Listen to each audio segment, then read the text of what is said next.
Hi friends, welcome to Chanakya stock traders. చూడండి sir, తమ్మునేల్లోకి వస్తాను. Stock market fall అవుతున్నట్లు కనిపిస్తుంది కదా, కానీ యాక్చువల్గా ఏంటంటే హెవీ బయింగ్ అనేది జరుగుతుంది. సో హెవీ బయింగ్ జరుగుతుంది మార్కెట్లో. ఆ హెవీ బయింగ్ జరుగుతుంది అనే విషయం మీకు రేపు తెలుస్తుంది. అర్థమవుతుందా? అదనమాట. సో తమ్మునేల్లోకి వెళ్ళే ముందు, సో ఎవరైతే మార్నింగ్ నేను ప్రీ మార్కెట్ వీడియో చేశాను, 8:45 అలా పోస్ట్ చేసినట్లున్నాను కదా. సరే, ఏమని చెప్పాను? ఈరోజు ఓపెనింగ్ తర్వాత నిఫ్టీ షాక్ ఇస్తుంది. యాక్చువల్గా నిన్న బ్యాడ్ న్యూస్ ఉంటే నిన్న పడకుండా, అంటే ఓపెన్ అయిన తర్వాత నిన్న పడకుండా నిన్నేమో బయింగ్ జరిగింది. మరి ఇవాళ అన్నీ కూడా గ్లోబల్ క్యూస్ అన్నీ కూడా బాగానే ఉన్నాయి. నిఫ్టీ స్ట్రాంగ్గా ఉంది. మరి ఓపెన్ అయిన తర్వాత ఎందుకని నిఫ్టీ షాక్ ఇచ్చింది? ఐ హోప్ మన సబ్స్క్రైబర్స్కి అయితే షాక్ అయితే కాదు. ఎందుకనంటే మన సబ్స్క్రైబర్స్కి ముందే తెలిసి వాళ్ళు ఏం జరుగుతుందో. అలాగే నిన్న బయింగ్ జరుగుతుందనే విషయం కూడా అట్లీస్ట్ ఓపెనింగ్ పాయింట్ ఆఫ్ వ్యూలో షార్ట్ సేల్ చేయకూడదనే విషయం మన సబ్స్క్రైబర్స్కి తెలుసు. అందుకనే ఫ్రెండ్స్, నాకు గట్స్ ఏంటంటే మన ఛానల్ని సబ్స్క్రైబ్ చేయమని నేను చెప్పను. సబ్స్క్రైబ్ చేయాల్సి వస్తుంది. చేయకపోతే నష్టపోతారు, అందులో డౌటే లేదు. ఇది గర్వంతో చెప్పట్లేదు. నా 8 years అబ్జర్వేషన్ మీద నేను ఐడెంటిఫై చేసిన థింగ్స్ మీద స్ట్రెంగ్త్ అలాంటిది. సో వాటి మీద నాలెడ్జ్, కాన్ఫిడెన్స్ అలాంటిది అనమాట. మన ఛానల్ సబ్స్క్రైబ్ చేయకుండా చూడాలంటే దమ్ముండాలి, గట్స్ ఉండాలి అని చెప్తాను. చూడండి ఫ్రెండ్స్, భారీ వర్షంలో స్టాక్ మార్కెట్ బొక్కబోర్లా పడింది అని అనుకుంటున్నారు కదా. పడింది కానీ చడలేదు. సో అది పడుతుందని మనకు తెలుసు. భయం వద్దు, ఎందుకనంటే ర్యాలీ రాబోతుంది. సో నేను చార్ట్లో క్లియర్ కట్గా చెప్తాను. అలాగే ఓలా ఎలక్ట్రిక్ మీకు ఆల్రెడీ లాస్ట్ 3-4 days నుంచి ఓలా ఎలక్ట్రిక్ చార్ట్ చూపిస్తూనే ఉన్నాను. లెవెల్ వచ్చింది. నిన్న స్టడీ వ్యూ గురించి కూడా ఎక్స్ప్లెయిన్ చేశాను.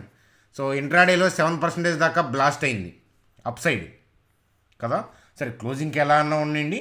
సో 7% దాకా ఇంట్రాడేలో ర్యాలీ వచ్చింది.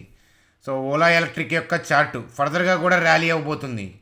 సో దాని సంగతి ఏంటో చూద్దాం. అలాగే Reliance EV theme, so positive news update. Reliance drop అవుతుంది అనుకుంటున్నారు, కానీ అందులో కూడా బాగానే ఉంది. సో అది కూడా చూపిస్తాను. బజాజ్ ఆటో ర్యాలీ అయింది కదా, దానికి కారణాలు ఏంటి అనేది చూద్దాం.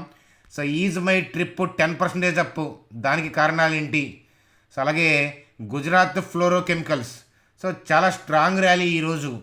సో ఆ చార్ట్ స్టడీ చూద్దాం.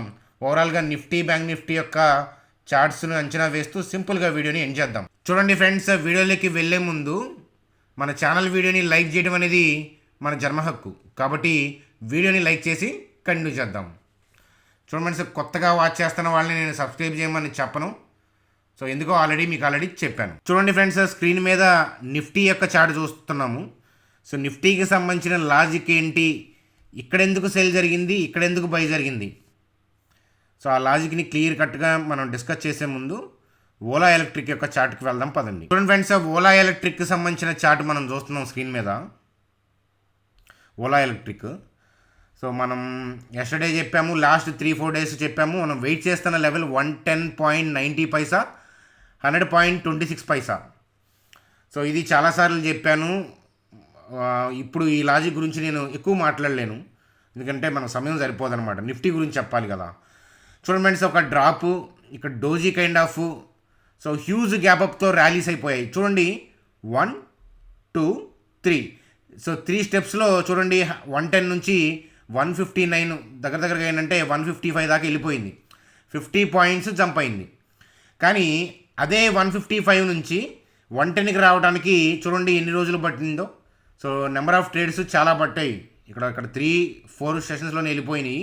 కానీ ఇక్కడ మాత్రం ఏంటంటే చాలా నెంబర్ ఆఫ్ ట్రేడింగ్ సెషన్స్ తీసుకుంది.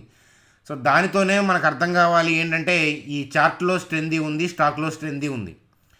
నేను ఇన్వెస్ట్మెంట్ పాయింట్ ఆఫ్ వ్యూలో మాట్లాడట్లేదు. ఇన్వెస్ట్మెంట్ పాయింట్ ఆఫ్ వ్యూలో వాల్యుయేషన్స్ అవన్నీ చూసుకుంటాం. ఇది సింగిల్ ట్రేడ్ పాయింట్ ఆఫ్ వ్యూలో, లెర్నింగ్ పాయింట్ ఆఫ్ వ్యూలో మాట్లాడుతున్నాను.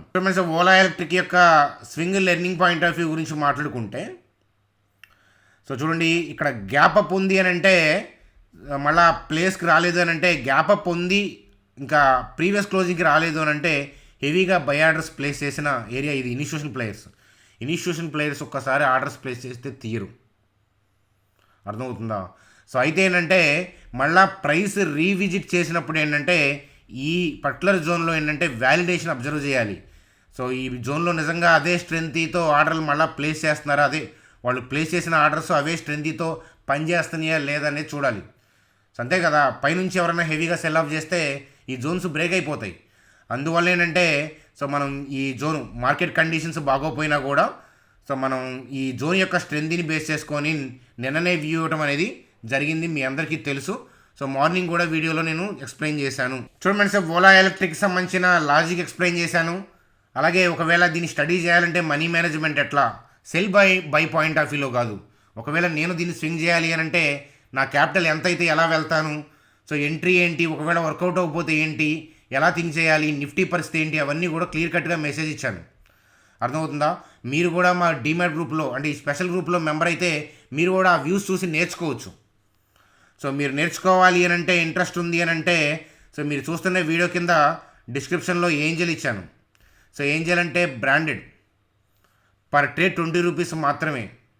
అలాగే గోల్డ్ బాండ్స్, మ్యూచువల్ ఫండ్స్ వీటన్నిటిలో ఇన్వెస్ట్మెంట్ చేసుకోవచ్చు. అలాగే సేఫెస్ట్ అకౌంట్, మనకి మనం డబ్బులు ₹1,00,00,000 పెట్టినా కూడా సో ఏమీ కాదు ఏంజల్లో, ఎందుకంటే బ్రాండెడ్ బ్రోకింగ్ ప్రాఫిటబుల్ కంపెనీ, ఎప్పటి నుంచో ఉన్నారు ఏంజల్ వాళ్ళు, కాబట్టి అందుకే నేను ఏంజల్ ప్రిఫర్ చేశాను. సో కాబట్టి మన వీడియో కింద ఏంజల్ లింక్ ద్వారా మీరు అకౌంట్ ఓపెన్ చేసి కింద మా టీం నెంబర్ ఉంది. సో మా టీం నెంబర్కి మీరు క్రియేట్ చేసిన ఐడిని వాట్సాప్ చేయండి.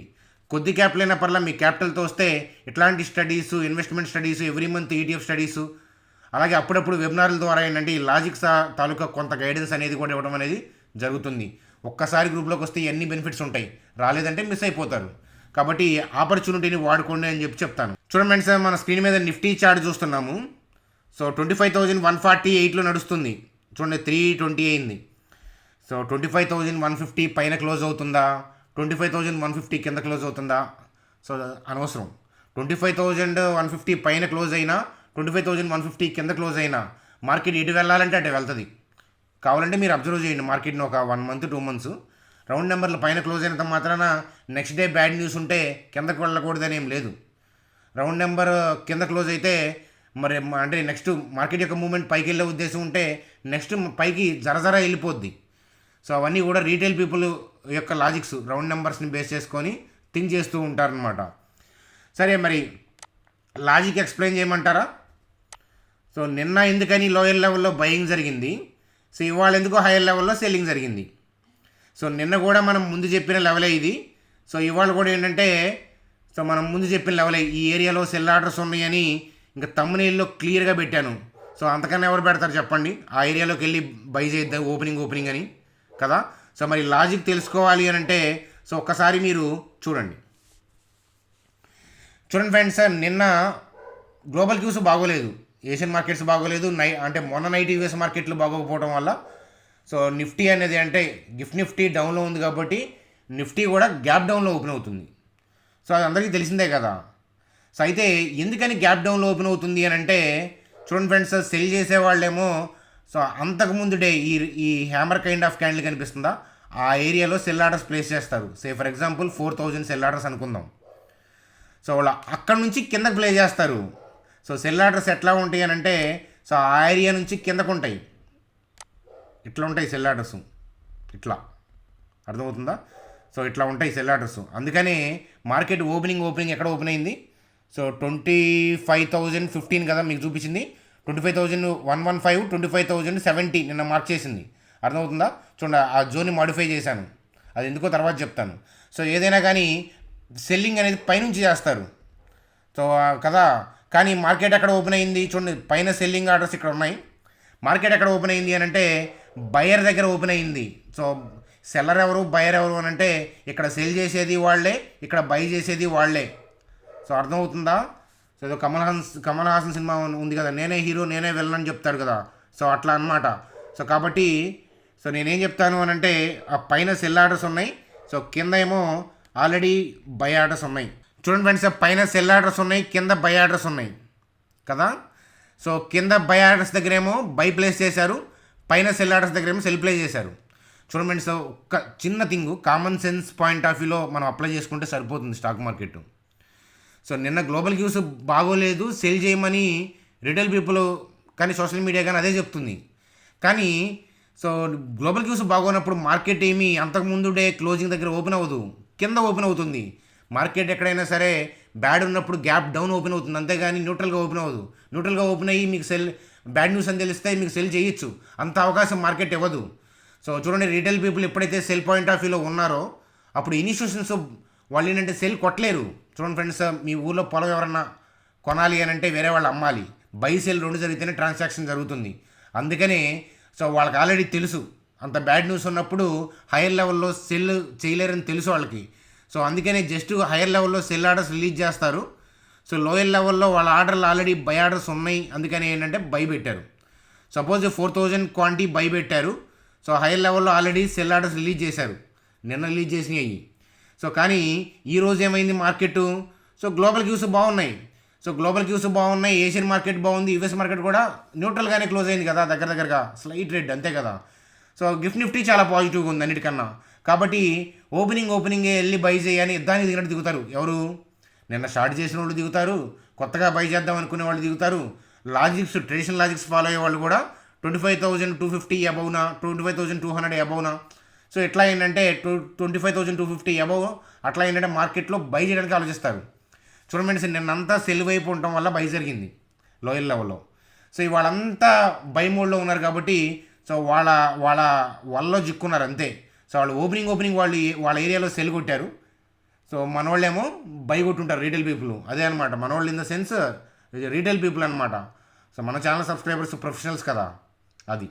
కాబట్టి సో నేనేమంటానంటే so same quantity, so sell buy చూడండి, కింద ఏమో బై పైనేమో సెల్లు. కానీ మనం ఏమనుకుంటామంటే ఓపెనింగ్ నిన్న సెల్ కొడతాం. సో ఏంటంటే ఇవాళ ఓపెనింగ్ బై కొడతాం. జస్ట్ ఉల్టా అంతే, జస్ట్ ఉల్టా. అంటే వాళ్ళు ఎక్కడ సెల్ కొట్టాలనుకుంటున్నారో అక్కడే కొట్టారు, కాకపోతే అది ఈరోజు కొట్టారు. వాళ్ళు ఎక్కడ బై చేద్దాం అనుకుంటున్నారో అక్కడే బై చేశారు, కాకపోతే నిన్న బై చేశారు. అర్థమవుతుందా? చూడండి sir, simple logic. Retail people ఎటువైపు ఉంటారో అటువైపు ఆర్డర్లు ఎగ్జిక్యూట్ అవ్వదు. మీరు అందుకని మీరు మంచి స్టాక్స్ సాయంత్రం సోషల్ మీడియాలో చూస్తుంటారు కదా, టీవీ ఛానల్ కానీ యూట్యూబ్ కానీ ఇట్లా ఏదైనా కానీ చూస్తున్నప్పుడు పాజిటివ్ న్యూస్ ఉన్న స్టాక్స్ నెక్స్ట్ డే అంత పాజిటివ్గా రియాక్ట్ అయ్యే అవకాశాలు తక్కువ ఉంటాయి. అట్లా అని ఉల్టాలో సెల్ కొట్టారు. సో అలా వెళ్ళాలని ఏముండదు. చూడండి ఫ్రెండ్స్, జాగ్రత్త. మనం గుడ్ న్యూస్ ఉంది కదా, దాని ప్రకారం నిజంగా నెక్స్ట్ డే బై జరగదు అలా అన్నంత మాత్రాన వెళ్ళి సెల్ కొడతానంటే మళ్ళా మొహం పగులుతుంది అక్కడ. సో స్టాక్ మార్కెట్ ఏంటంటే ఎట్లా పడితే అలా చేస్తే ఏంటంటే చిరెత్తుకొస్తుంది మీకు. అర్థమవుతుందా? అకౌంట్ గుల్ల చేసేస్తుంది. సో అలా చేయకూడదు అనమాట. కాబట్టి అందరూ ఎటువైపు ఉన్నారో చూడమని చెప్తానమాట. సో అంతకంటే ఏం లేదు. మరి రేపేం జరగబోతుందో చూద్దాం పద. చూడండి సార్, 25,158లో నడుస్తుంది, ఇంకా 5 minutes ఉంది. 25,150 పైన క్లోజ్ అయినా కింద క్లోజ్ అయినా ఏం కాదు, ఎందుకంటే last half an hour average trading price అనేది వేస్తారు, దాంతో మనకు సంబంధం లేదు. సో యాక్చువల్గా ఏంటంటే స్వింగ్ పాయింట్ ఆఫ్ వ్యూలో 25,098 ఆ పాయింట్ ఆఫ్ వ్యూలో మీకు లెవెల్ ఇచ్చాను. సో కాకపోతే నేను అక్కడ దాకా రావట్లేదు, లోయర్ లెవెల్లో హెవీ బయింగ్ అనేది ఐఎమ్ ఏబుల్ టు సీ. మీకు క్యాండిల్ రెడ్డే కనిపిస్తుంది, కానీ అబ్జర్వేషన్ మీకు over the period of time వస్తుందన్నమాట, తెలుస్తుంది మీకు. రెడ్లోనే మీకు బయింగ్ అనేది తెలుస్తుంది అనమాట. టైం పడుతుంది, ఒక డే 2 daysతో అయ్యేది కాదు అది. సో కాబట్టి నేనేమంటానంటే హెవీ బయింగ్ జరుగుతుందని మీకు 25,130, 25,145 ఏరియాలో అయితే కనుక మీకు నా వ్యూ ఇచ్చాను. సో యాక్చువల్గా ఈ హైయర్ లెవెల్లోనే జరుగుతుందని ఇంట్రాడే పాయింట్ ఆఫ్ వ్యూ అనుకున్నాం, కానీ వర్కౌట్ అవ్వలేదు కదా. సో పైనుంచి ఏంటంటే హెవీగా సెల్ ఆఫ్ జరిగిపోయింది. అంత సెల్ ఆఫ్ జరుగుతుందని అనుకోలేదు, కానీ జరిగిందే. సో ముందు మా మార్నింగ్ అనుకుంది ఇక్కడ కానీ అనుకున్నాను. ఈ 2 లెవెల్ కాకుండా ఇక్కడ మధ్యలో నుంచి బయింగ్ వచ్చింది. సరే, మరి రేపేం జరగబోతుంది అని అంటే గ్లోబల్ క్యూస్ బాగుంటే మళ్ళీ తలకాయ నొప్పి. సో గ్లోబల్ క్యూస్ బాగుంటే ఏంటంటే కొద్దిగా ఇనీషియల్ మూమెంట్లో డిప్ కొట్టి పైకి వెళ్ళే అవకాశాలు ఉన్నాయి. గ్లోబల్ క్యూస్ బాగోపోయినా లోయర్ లెవెల్ అన్నీ కూడా బై ఆర్డర్సే ఉన్నాయి. కాబట్టి ఏంటంటే అంత ఈజీగా మనం అనుకున్న డౌన్ సైడ్ నెంబర్కి క్లోజింగ్ బేసిస్ మీద వెళ్ళకపోవచ్చు. అర్థమవుతుందా? అదనమాట. సో చూడండి ఫ్రెండ్స్, వాళ్ళ ఆరిజిన్ ఈ ఏరియాలో ఉంది. చూడండి ఫ్రెండ్స్, ఇక్కడ చూడండి హెవీ బయింగ్, చూడండి టేల్ ఎందుకు పడుతుంది. సో వాళ్ళ ఆరిజిన్, వాళ్ళు ఏదైతే బై స్టార్ట్ చేశారో ఆ ఏరియా దగ్గరలో వాళ్ళు ఎక్కువ బై చేస్తున్నారు. అలాగేనంటే మళ్ళీ మార్కెట్, సో రేపు గ్లోబల్ క్యూస్ ఎలా ఉంటాయని నేను ఊహించను. మళ్ళీ మార్కెట్ అనేది బ్రాడ్ వ్యూ అప్పే కాబట్టి కొంచెం కిందకి వెళ్ళినా కొంచెం కిందకి వెళ్లకుండా వచ్చిన ఓవరాల్గా అయితే కనుక 25,274 పైకి రాగానే మళ్ళీ ఈ ఏరియాలో ఏంటంటే you are able to see some kind of selling pressure. అంటే వాళ్ళు ఏ ఏరియాలో అనుకుంటున్నారో ఆ ఏరియాలోనే సెల్ ఆఫ్ కొడతారు, కానీ వేరే ఏరియాలో కొట్టరు. సో అర్థమవుతుందా? అదనమాట. సో ఇది మూవ్ చేస్తారంతే మనీతో. కానీ మెయిన్ బల్క్ ఏరియా ఏంటంటే సెల్ చేసే ఏరియా ఇది, మెయిన్ బల్క్ ఏరియా బై చేసే ఏరియా ఏంటంటే ఇది, దాని కింద కూడా బై ఆర్డర్సే ఉన్నాయి. కాబట్టి మార్కెట్ పైకి వెళ్ళేదానికే ఛాన్స్ ఉంది. కాబట్టి భయం వద్దు అని చెప్పి తమ్నైల్లో పెట్టానన్నమాట. అది సో ఇన్వెస్ట్మెంట్ పాయింట్ ఆఫ్ వ్యూలో ఇట్లాంటి వాటికి భయపడాల్సిన అసలు అవసరం లేదు. అదే ట్రేడింగ్ పాయింట్ ఆఫ్ వ్యూలో కూడా లాంగ్ పాయింట్ ఆఫ్ వ్యూలో ఉన్న వాళ్ళు భయపడాల్సిన అవసరం లేదనేది నా వ్యక్తిగతమైన అభిప్రాయం. ఇది బై సెల్ రికమెండేషన్ ఎట్టి పరిస్థితులు కాదు ఫ్రెండ్స్. కానీ ఎందుకంటే మీకు ఎగ్జాంపుల్ చెప్పాలంటే ఆ ఎంట్రీస్ అవి మీకు ఎక్స్ప్లెయిన్ చేయక తప్పదు కదా, అందువల్ల. కాబట్టి మీ ఫైనాన్షియల్ అడ్వైజర్ని కలిసి మీరు రీసెర్చ్ చేసుకొని అప్పుడు మాత్రమే డెసిషన్స్ తీసుకోండి. ఇది ప్యూర్లీ ఎడ్యుకేషన్ పర్పస్ మాత్రమే నేను ఇక్కడ వీడియోలో ఎక్స్ప్లెయిన్ చేసే థింగ్స్ అన్నీ కూడా. చూడండి sir, Bajaj auto so target 12,584 అని చెప్పి షేర్ ఖాన్ వాళ్ళు చెప్తున్నారు. సో స్టాక్లో ర్యాలీ వచ్చింది. అలాగే రీసెంట్ 3 days బ్యాక్ ఏంటంటే బజాజ్ చేతక్ బ్లూ అని చెప్పి, చేతక్ బండి గుర్తుందా, మన చిన్నప్పుడు ఎక్కువ మంది పీపుల్ వాడేవాళ్ళు దాన్ని వంచి స్టార్ట్ చేస్తూ ఉండేవాళ్ళు, స్టార్ట్ కాకపోతే వంచి స్టార్ట్ చేస్తూ ఉండేవాళ్ళు, తెలుసు కదా మీకు. చేతక్ హ్యాండ్లో గేర్లు ఉంటాయి. సో దానికి అంటే దాని థీమ్తో లాంచ్ చేశారనమాట ఎలక్ట్రిక్. ఎందుకంటే పీపుల్ పాత వాటికి కనెక్ట్ అవుతుంటారు కదా, అదనమాట. సో అది కదా. సో దీనివల్ల అని నేను అంటలేదు, ఈ టార్గెట్ పెంచారని అని అంటలేదు. బయింగ్ జరిగితే స్టాక్ మార్కెట్లో ర్యాలీస్ వస్తాయి స్టాక్స్లో. అది జస్ట్ ఏంటంటే ఈ రెండు కూడా న్యూస్ అప్డేట్, టార్గెట్ పెంచడం కానీ వాళ్ళు వేరియంట్ కానీ బజాజ్ ఆటోకి సంబంధించిన న్యూస్ అప్డేట్ లాగా తీసుకోండి. చూడండి సార్, అలాగే ఈజ్ మై ట్రిప్ 10% పైన ర్యాలీ అయ్యి కూర్చుంది. కారణం ఏంటి అని చూస్తే కనుక, సో వాళ్ళు ఏంటంటే ఈజ్ మై ట్రిప్ వాళ్ళు ఏంటంటే plans to make electric buses అనమాట. సో ఎలక్ట్రిక్ బస్సెస్ని వాళ్ళు మ్యానుఫ్యాక్చరింగ్ ఈవీ థీమ్లోకి స్టాకు ఏదన్నా న్యూస్ అప్డేట్ వచ్చింది అంటే చాలు పీపుల్ ఆలోచించకుండా హెవీగా బై చేసి కూర్చుంటారు. సరే ఎవరు బై చేసినా, ఇన్స్టిట్యూషన్ బై చేసినా, రీటైల్ బై చేసినా హెవీగా అయితే బయింగ్ అనేది జరిగి 10% దాకా ర్యాలీ అవ్వడానికి కారణం అయితే న్యూస్ అప్డేట్. అది చూడండి, ఈ న్యూస్ అప్డేట్ తర్వాత నెక్స్ట్ డే ఏం జరుగుతుందో జాగ్రత్త చూడండి, వెళ్ళి ట్రేడ్ చేయబాకండి. సో మీరు బ్యాడ్ న్యూస్లు అనుకొని వదిలేసిన తర్వాత 2-3 weeks తర్వాత చూస్తే కనుక మంచి ర్యాలీ కూర్చుంటాయి. కాబట్టి మీకు గుడ్ న్యూస్ కన్నా కూడా స్టాక్ మార్కెట్లో bad news, temporary bad news అయితే కనుక ఆ స్టాక్కి కొద్దిగా 1-2 days సెటిల్ అయిన తర్వాత టర్న్ అవుతూ ఉంటాయి. మీరు వాటిని అబ్జర్వ్ చేస్తే కనుక మీకు ఏ టెక్నికల్ అనాలిసిస్ అవసరం లేదు, దానికి మించిన టెక్నికల్ అనాలిసిస్ అనేది స్టాక్ మార్కెట్లో లేదు. ఓలా ఎలక్ట్రిక్ మీకు ఎంత పర్ఫెక్ట్గా చూపించాను అంటే నాకు లెవెల్స్ కూడా కొంచెం ఐడియా ఉంది కాబట్టి మీకు చెప్తున్నాను. అవి కూడా అవసరం లేకుండా మీకు అబ్జర్వ్ చేయొచ్చు అనమాట. ఎందుకంటే మన కళ్ళకి మించిన స్కానర్ అనేది లేదు, కామన్ సెన్స్కి మించిన లాజిక్ అనేది లేదు ప్రపంచంలో. చూడండి సార్, గుజరాత్ ఫ్లోరో కెమికల్. సో నిన్న చూసుంటే బాగుండేది స్టాక్ని. సో ఈ క్యాండిలే మీకు రిప్రజెంట్ చేస్తున్న బయింగ్ రాబోతుందని ఇన్స్టిట్యూషన్ ప్లేయర్స్ ఇక్కడ బయింగ్ ఇక్కడే స్టార్ట్ చేశారు. ప్రతిరోజు ప్రతి స్టాక్ని స్కాన్ చేయలేం కదా. చూడండి, నిలువెత్తుగా బై చేశారు. ఇంత లెంతీ క్యాండిల్ అని పడింది అని అంటే ఇన్స్టిట్యూషన్స్. సో ఇన్స్టిట్యూషన్స్ ఏంటంటే ఏ సపోర్ట్ మీద రెసిస్టెన్స్ మీద బై చేయరు, సెల్ చేయరు. సో ఒక రేంజ్లో బై చేస్తారు, ఒక రేంజ్. ఎందుకంటే వాళ్ళ వేలు ఆర్డర్లు ప్లేస్ చేస్తున్నప్పుడు ఒకటే స్ట్రైక్ ప్రైజ్ మీద బై సెల్ చేయలేరనమాట. అంతే కదా, మీ ఊర్లో ఒక 20 ఎకరాలు కొనండి, ఒకటే ఎకరం 20 లక్షల మీదో, ఎకరం 30 మీదో, 40 మీదో ఒకటే స్ట్రైక్ ప్రైజ్ మీద కొనడానికి ట్రై చేయండి. ఎవరో సింగిల్ బిట్ అమ్మేవాళ్ళు దొరికితే తప్ప ఒకటే స్ట్రైక్ ప్రైజ్ మీద దొరకదు.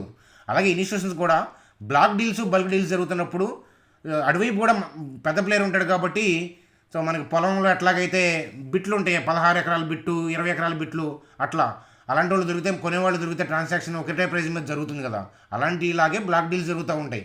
ఓపెన్ మార్కెట్లో చేయాలి అని అంటే కనుక డిఫరెంట్ రేంజ్లో బై చేసుకుంటూ వెళ్ళాలి, డిఫరెంట్ రేంజ్లో సెల్ ఆఫ్ చేసుకుంటూ వెళ్ళాలి. మార్కెట్ని అందుకని మూవ్ చేస్తారు, పైకైనా కిందకైనా.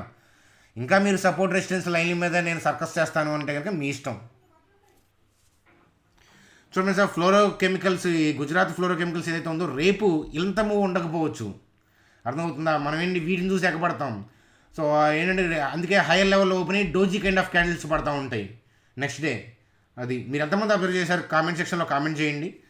మంచి ర్యాలీ వచ్చిందని చెప్పి నెక్స్ట్ డే బై చేస్తే డోజీ కైండ్ ఆఫ్ క్యాండిల్ పడుతూ ఉంటుంది అనమాట నెక్స్ట్ డే. ఎంతమంది అబ్జర్వేషన్ చేశారు నిజం చెప్పండి, కామెంట్ సెక్షన్లో కామెంట్ చేయండి. చూడండి sir, bank Nifty. So bank Nifty కూడా చాలా స్ట్రెందీగా ఉంది, పైకి వెళ్తుంది. కాకపోతే ఈ రీసెంట్ హై దాటిన తర్వాత న్యూట్రల్ అయిపోవాలి, జాగ్రత్త. ఎప్పుడైనా గుర్తుపెట్టుకోండి, Nifty all time high near by ఉన్నప్పుడు లాంగ్స్లో ఉంటే రీసెంట్ హై దాటంగానే మనం న్యూట్రల్గా ఆగిపోవాలి. బై సెల్ పాయింట్ ఆఫ్ వ్యూలోకి ఆలోచించకూడదు అనమాట.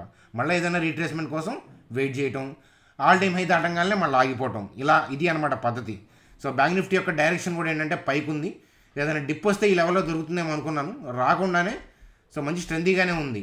సో బ్యాంక్ నిఫ్టీ చాలా స్ట్రెందీగా ఉంది because of the HDFC bank chart అని కూడా మనకి క్లియర్ కట్గా అర్థమవుతుంది.